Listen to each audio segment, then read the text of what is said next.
5 common errors in real estate deals. We know you're busy. We also know the biggest causes of real estate claims. 41% of claims reported to LawPro between 2004 and 2014 were due to communication errors. 27% were due to inadequate investigation of facts. Reduce the chances of a malpractice claim by asking these 5 questions on every real estate deal. Is there a spousal interest in the property? Even though one person is registered on title, there may be a spouse who has an interest in the matrimonial home. Get the consent of the spouse before changing the ownership or registering a mortgage on title. Think about whether the spouse who is not registered on title needs independent legal advice.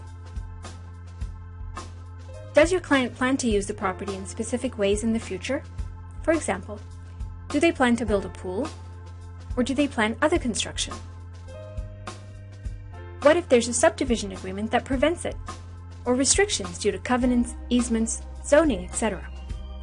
It's important to have a discussion with your client to determine his or her intention and complete the necessary searches. Ask clients if they want a survey or searches done, and explain the consequences of waiving a search.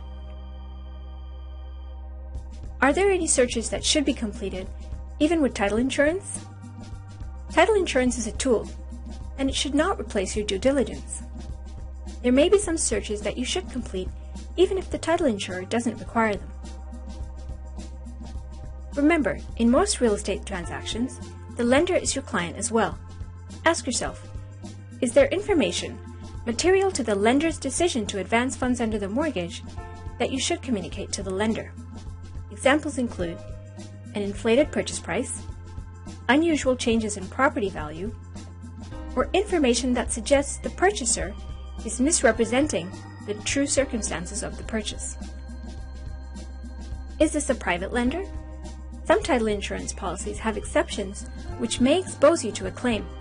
To avoid this, communicate with your client and stay alert for mortgage fraud. Review the title insurance policy to ensure it doesn't contain exceptions which will leave your lender client without coverage in a situation where there has been a fraud and the mortgage funds are paid to a party other than those permitted under the exception. Will the person obtaining the mortgage be living in the home? By asking this question, you may help prevent shelter fraud. Shelter fraud involves someone asking a friend or family member to obtain a mortgage and take title to the property. However, the shelter fraudster will live in the property and promises to pay down the mortgage. If the shelter fraudster defaults, the accomplice friend or family member is on the hook for the mortgage.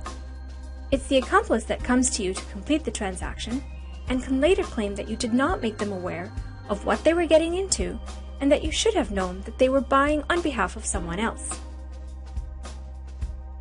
To recap, ask these 5 questions on every real estate deal and decrease your chances of a malpractice claim.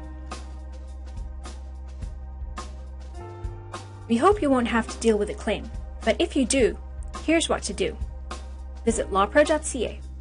Under Quick Links on the left side of the screen, click on Report a Claim and follow the instructions.